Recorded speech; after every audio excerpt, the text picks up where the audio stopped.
What's up y'all? It's Justin Romeyn here, helping you tell your story through video, and today I want to go over my hands-on experience with the Sony 18-105 f4 lens. I used this lens this past Saturday at a wedding that I shot, and let's take a look at that footage right now. Staying up and talking the whole night away the first time we met made me realize how amazing you truly are. I will be your ears when you need someone to vent. I will hold you when you need extra loving. I will be there to help make tough decisions, and I will support you in whatever you decide. You are my absolute everything, Christian Cole, and I cannot wait to walk down the aisle and start the rest of our lives. Thank you for choosing me to be your one and only forever and always. I love you and always will. Becca, soon to be Baker.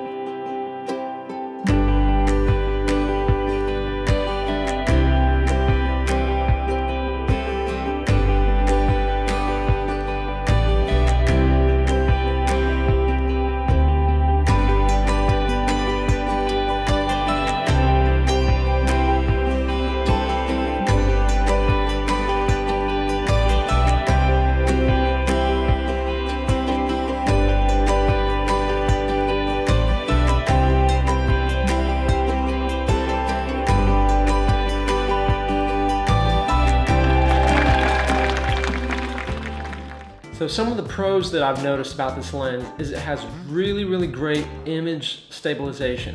It has that optical steady shot that's built into that Sony lens. Now I have the a6300. If you have the a6500, I'm sure it's even better because the lens is stabilized, the body's stabilized, but with the Sony a6300, it was still really smooth, and I love that, especially when you get down to the telephoto range in the 105mm. Super smooth, and you can stabilize it just with your handheld. Now another thing that I found that was a very pro for me, at least in wedding videography, is the range that it has. It has 18-105. So with me being able to zoom in really close, get the bride's face, get the groom's face, and then also go really wide and get kind of the moment, you can get those wide shots, middle range, and close-ups without really even moving. And what's awesome is when you get at the telephoto range, you get really good bokeh. Now it'll even get better when you get to the 105 range, but the bokeh in this lens is really smooth and circular, which I love seeing. I don't know about y'all. My last pro for this lens is for a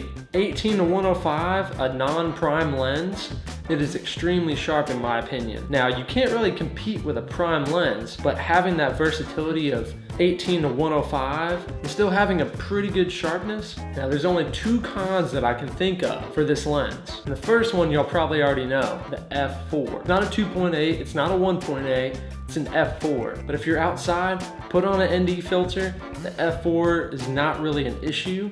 Now when you go inside, if it's a dark like I did for the wedding reception, that I did have to use a prime lens of the Sigma 30mm f1.4. But because the f4 is on a Sony a6300 or a Sony a6500, those cameras do really well in low light anyways. So you can crank that ISO up and feel confident that you're not gonna have all the grainy footage. Now the second con that I have for this lens is I was using it on the Zhiyun crane. Now, when I also want audio, I slap on my Rode VideoMic Pro, and this lens plus the Rode VideoMic Pro on the Zhiyun crane is a little bit heavy, not for myself, but for the Zhiyun crane. It works, but I did find a couple of times that the camera was shaking a little bit.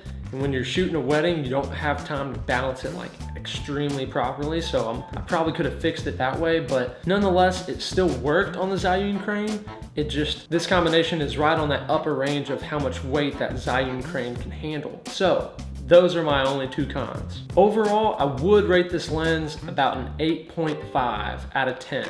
And let's be honest, it's really hard to find a lens that meets a 10 out of 10 requirement, especially in this price range. And the funnest part is actually creating everything. You are the one that makes the footage great. That's it for me for today. I hope y'all enjoyed this review. Thanks y'all, have a great day.